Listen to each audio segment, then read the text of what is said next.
சூர்யா அவருடைய ரெட்ரோ இந்த படத்தோட திரை விமர்சனம் தான் இந்த வீடியோவில் பார்க்க போகிறோம். கார்த்திக் சுப்ராஜ் சினிமாட்டிக் யூனிவர்ஸ் அப்படின்னே சொல்லலாம். அப்படி தான் இந்த படம் வந்திருக்கு.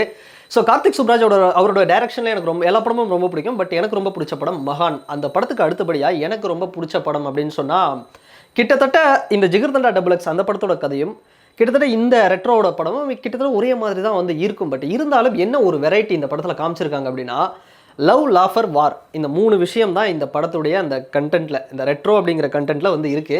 இது 3த்துக்குமே என்ன மாதிரியான ஒரு டிரான்ஸ்ஃபர்மேஷனை கொடுக்கணுமோ அதை சூர்யா கரெக்டாக பண்ணியிருக்காரு அப்படின்னு தான் சொல்லணும். இந்த படத்தோட கதை அப்படிங்கிறத நான் சொல்ல போகிறதில்ல. ஆனால் இந்த படம் எப்படி வந்திருக்கு அப்படின்னா, ஒரு பெஸ்ட் சினிமாட்டோகிராஃபி, ஒரு ஃப்ரேம் பை ஃப்ரேம் எப்படி ஒரு எல்லாத்தையும் ஒரு விஷயத்தை கரெக்டாக காட்டலாம் அப்படின்னா, இந்த படம் ஒரு பெஸ்ட்டான ஒரு படமாகவே ரீசெண்ட் டைம்ஸில் வந்த படங்களாக வந்திருக்கு அப்படின்னு சொல்லலாம். மியூசிக், சில பாட்டெல்லாம் இந்த ஸ்ரேயா மேடம் ஒரு சாங் வருவாங்க. அந்த சாங்லாம் கேட்கும்போது சந்தோஷ் நாராயண் தான் பண்ணாரா இல்லை AR ரஹ்மான் சார் பண்ணாரா, அந்த மாதிரி ஒரு மியூசிக் இருக்கும். ஒட்டுமொத்தமாக மியூசிக் இந்த படத்தில் ஒரு பெரிய ப்ளஸ், ஒரு பெஸ்ட்டு அப்படின்னு சொல்லலாம். சந்தோஷ் நாராயணன் அவருடைய கெரியரில் ஒன் ஆஃப் த பெஸ்ட் அப்படின்னு சொல்லலாம். அந்தளவுக்கு மியூசிக் பெஸ்ட்டாக வந்திருக்கு. குறிப்பாக இந்த படத்துக்கு ஒரு விஷயத்துக்கு ரொம்ப பாராட்டலாம்ப்பா அப்படின்னு சொன்னால், இந்த படத்தோட ஸ்டண்ட்டு, இந்த படத்தோடைய ஸ்டண்ட் மாஸ்டருக்கு கிட்டத்தட்ட ஒரு ஸ்டேட் அவார்டோ இல்லை ஒரு நேஷனல் அவார்டோ கொடுக்கலாம். அந்தளவுக்கு ஸ்டண்ட் மெனக்கட்டிருக்காங்க. ஸ்டண்ட்டுனா நம்ம சொல்ல தேவையில்ல. சூர்யா கமர்ஷியல் படமாக இருந்தாலும் சரி, இல்லை என்ன 7ஆம் அறிவு மாதிரி ஒரு கண்டென்ட் போதி தர்மர் மாதிரியாக இருந்தாலும் சரி, அந்த கேரக்டருக்கு என்ன தேவையோ அதை இறங்கி ஒர்க் பண்ணுவார். அப்படி தான் இந்த படத்தோட ஸ்டார்டிங்லேருந்து கிளைமேக்ஸ் வரைக்கும் சூர்யா சார் ஒர்க் பண்ணியிருக்காரு. அந்தளவுக்கு அவருடைய ஸ்டண்ட் அப்படிங்கிறது இந்த படத்தில் பேசும். ஜெனரலாக சூர்யா சாரோட ஐஸ், அந்த கண் அப்படின்னு சொல்லுவாங்க, அது லவ் சீனாக இருக்கட்டும் இல்லை ஒரு சூரரை போட்டுற மாதிரி ஒரு படமாக இருக்கட்டும், அந்த கண் பேசும். அந்த கண் இந்த படத்தில் பேசுகிறத நம்ம பார்க்கலாம். ஸோ அந்தளவுக்கு ஒரு சரியான ஒரு பர்ஃபார்மன்ஸ் பண்ணியிருக்காரு. ஸோ இதை தாண்டி சூர்யா தான் இந்த படத்தை ஒரு பெரிய ஒரு பாசிட்டிவ் அப்படின்னு சொல்லலாம். அண்ட் இதை தாண்டி கார்த்திக் சுப்ராஜ் அவர்களுடைய டைரக்ஷனில் என்ன புதுசுனா, அவருடைய சினிமாட்டிக் யூனிவர்ஸ் தான். அவர் இதுக்கு முன்னாடி எடுத்த படங்களே நம்ம பார்க்குற மாதிரி இருந்தாலும் நிறைய இந்த கதைக்குள்ளே ஒரு இன்ட்ரெஸ்டிங்கான விஷயம் வச்சுருக்காரு. நிறைய காஸ்டிங்ஸ், குறிப்பாக அந்த ஓப்பனிங்கில் சின்ன வயசு சூர்யாவாக ஒரு பையன் வருவான். அவன் பண்ணுற ஸ்டண்ட்டெல்லாம் பார்த்தோம்னா அந்த பையனுக்கு பெரிய ஒரு ஃப்யூச்சர் இருக்குது தமிழ் சினிமாவில். அந்தளவுக்கு ஒரு சரியான ஒரு பர்ஃபார்மன்ஸ் பண்ணியிருக்கிறாரு அந்த பையன். ஸோ அதுக்கப்புறம் பார்த்தோம்னா ஜோர்ஜ் ஜார்ஜ் சூர்யாவுடைய அப்பாவாக வராரு. அவருடைய அந்த கேரக்டர்லாம் பார்த்தோம்னா படம் பாருங்கள். அதாவது இந்த படத்தை என்ன இந்த படம் லேகாக இருக்குது, போராக இருக்குது அப்படின்லாம் சில பேருக்கு தோணும்.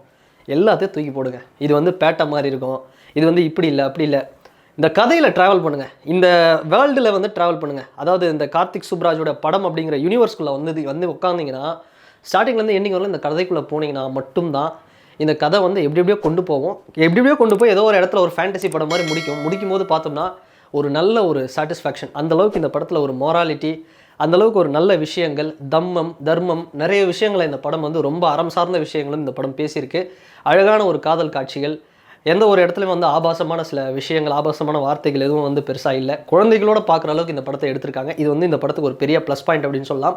ஸோ இதை தாண்டி இந்த படம் எனக்கு ரொம்ப பிடிச்ச விஷயம் என்ன அப்படின்னு பார்த்தோம்னா, ஒரு சில இடங்களில் சில ஆக்டிங் பண்ணியிருப்பார் சூர்யா சார்.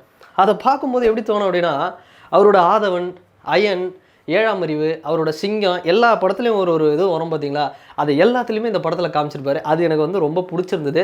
இதை தாண்டி கார்த்திக் சுப்ராஜ் ஒரு இயக்குனராக ஒரு கண்டென்ட் சொல்லியிருக்காரு. இன்றைக்கி உலகத்தில் நடக்குது பார்த்தீங்களா ஒரு பாலிடிக்ஸ். இந்த வெஸ்டர்ன் கண்ட்ரீஸ்லாம் இப்படி தான் இன்னமும். நம்மளாம் சின்ன வயசில் WWE அப்படியே 2 பேர் சண்டை போட்டுக்கிறது அப்படி பார்ப்போம். பார்த்தா அது ஒரு போலியான விஷயமா இருக்கும் பின்னாடி. அப்புறம் பிக் பாஸ்னு ஒரு விஷயம், அது பார்த்தோம்னா அப்படியே அடிச்சிக்கணும். ஸோ இந்த உலகத்தில் இன்னமும் ஒரு சில குரூப் இருக்குது, 2 பேருக்கு சண்டை மூட்டி விட்டு அதை ஜாலியாக என்ஜாய் பண்ணணும். அப்படி ஒரு அழகான ஒரு பாலிடிக்ஸை ஒரு வைடாக அவருடைய ஒரு நாலேஜில் ஒரு ப்ரில்லியன்ஸாக ஒரு கண்டென்ட் ஒன்று பண்ணியிருக்காரு கார்த்திக் சுப்ராஜ் சார். உதாரணத்துக்கு ஒன்றும் இல்லை, ரிலீஜன் ஒரு விஷயம், ஹிந்து முஸ்லீம், இந்தியா பாகிஸ்தான், இப்படி ஒரு விஷயம் இருக்குது. இந்த 2 நாட்டையும் அடிக்க விட்டு அதை வேடிக்கை பார்த்து சந்தோஷப்படுறது யார் அப்படின்னு ஒரு குரூப் உண்மையிலே இருக்குது இந்த உலகத்தில். ஸோ அப்படிப்பட்ட குரூப்பை தான் இந்த படத்தில் நாசர் சாரோட கேரக்டரும் அவரோட பையனாக வரக்கூட மைக்கேல் அப்படிங்கிற ஒரு கேரக்டரும் இருக்கும். அவரை பார்க்குறதுக்கு இந்த மைக்கேல் அப்படிங்கிற கேரக்டர் அவர் விஜய்க்கு தேவரகொண்டா மாதிரி இருப்பார். ஆனால் பார்த்தோம்னா லைட்டாக சுகர் வந்த மாதவன் மாதிரி இருப்பார். ஸோ ஒரு 2 வித்தியாசமான ஒரு இது மாதிரி ஒரு தோற்றத்தில் இருப்பார். ஆனால் அவர் பண்ணுறது கிட்டத்தட்ட ஒரு சாத்தான் ஸ்லேவ்ஸ் மாதிரி இருக்கும் அவர் பண்ணுற வேலைலாம். கில் மென் சேவ் crocodiles அப்படின்னு சொல்லுவாங்க. அந்த சீன்லாம் பார்க்கும்போதே உண்மையாக நமக்கு பயமாக இருக்கும். தமிழ் சினிமாவில் இப்படி ஒரு விஷயத்தெல்லாம் நம்ம பார்த்துருக்க மாட்டோம்.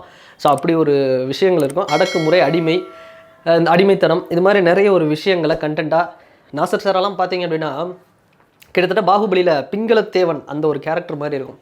ஸோ இன்னொரு பக்கம் பிரகாஷ் ராஜ் சார் அந்த கதைக்கு என்ன தேவை, அந்த கண்டென்ட்டுக்கு என்ன தேவை, அதை பண்ணியிருப்பார். இன்னொன்று சுஜித்தை அவரும் ஒரு மலையாள ஆக்டர் தான் போல். 10 நிமிஷத்தில் மான் கறி பிரியாணி ரெடி ஆகிடும்.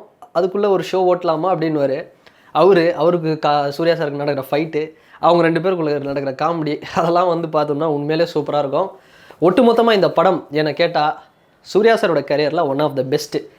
இதை விட பெஸ்ட்டாக ஒரு படம் தர முடியுமானா, இப்போ இருக்கிற எனக்கு தெரிஞ்சு இந்த 2025ல் வீரதீர சூரன் விக்ரம் சாருக்கு ஒரு பெரிய ஹிட்டு, நம்ம அஜித் சாருக்கு குட் பேட் அக்லி ஹிட்டு, இப்போ சூர்யா சாருக்கு வந்து ஹிட்டாக இந்த படம் வேணுன்னா ஒரு நல்ல ஹிட்டு, ஒரு சூப்பர் ஹிட் அப்படின்லாம் சொல்ல முடியாது, நல்ல ஹிட்டு.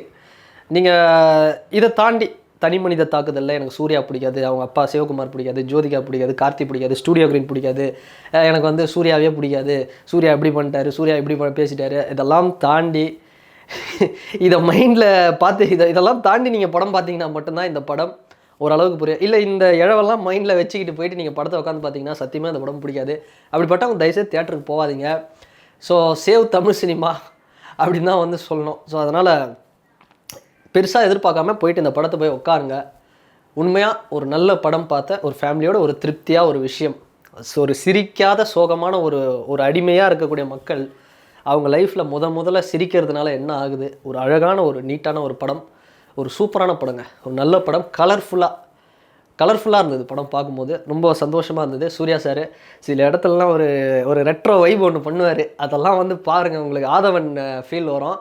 ஒரு அஜித் ரசிகன் எனக்கே வந்து சூர்யாவுடைய ஆக்டிங் வந்து அப்படி ஒரு ரசித்து, அதை தாண்டி ஒரு சினிமா ரசிகனாக சூர்யா அவருடைய நடிப்பு இப்போ பெரிய அளவில் வந்து பாராட்டணும். ஸோ அப்படி ஒரு ரசித்து பார்த்துட்டு இருந்தேன் இந்த ரெட்ரோவை. இதை தாண்டி சில பேர் நெகட்டிவாக சில விஷயம்லாம் போட்டுட்ருக்காங்க. எனக்கு தெரியல அவங்களுக்குலாம் எப்படி படம் எடுக்குதுன்னு. ஏன்னா வீரதீர சூரன் படத்தோட கலெக்ஷன் பார்த்தோம்னா 70 கோடி. அந்த படம்லாம் எனக்கு தெரிஞ்சு ஒரு மினிமம் ஒரு 300 கோடி வசூல் பண்ண வேண்டிய ஒரு படம். அப்படி ஒரு கண்டென்ட்டு தமிழ்நாட்டில் யாருமே பார்க்கல. அதான் இருக்கிறாங்களே தமிழ்நாட்டில், நாங்கள் கமல், சூர்யா, விக்ரம் இவங்கெல்லாம் படம் எடுத்தால் பார்க்க மாட்டோம். இவங்க படம்லாம் வரும்போது நாங்கள் புதைச்ச லாஜிக்கே எடுத்துருவோம். அதில் லாஜிக் இருக்கா, ஸ்டோரி இருக்கா, 1008 குறை சொல்லுவோம். பட் இதுவே ரஜினி சார், விஜய் சார், அப்புறம் எங்களுக்கு பிடிச்ச அஜித் சார், இது மாதிரியான நடிகர்லாம் படம்லாம் பார்க்கும்போது பார்த்தோம்னா நாங்கள் எந்த குறையும் பார்க்க மாட்டோம். கதையில் என்ன இருக்குது, லாஜிக் இருக்கா இல்லையா, இதெல்லாம் நம்ம பார்க்க மாட்டோம். ஆனால் குறிப்பிட்டு கமல், விக்ரம், சூர்யா படத்துக்கு மட்டும் நாங்கள் எடுத்து லாஜிக்கை தோண்டி எடுத்து பார்ப்போம். எப்போ ஒரு இந்தியன் 2 அடிக்கிறீங்கன்னா ஓகேப்பா, இப்போ இது மாதிரியான ஒரு வீரதீர சூரன் படத்தையும் நான் போய் பார்க்க மாட்டேன் அப்படின்னா எப்படி, எனக்கு ஒன்றும் புரியல.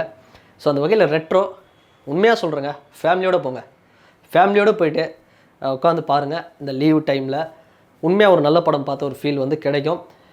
என்ஜாய் பண்ணுவீங்க. கனிமா சாங்லாம் வந்து சாங்ஸ் எல்லாம் வந்து அப்படி வந்திருக்கு படத்தில், நல்லா என்ஜாய் பண்ணுவீங்க படத்தை.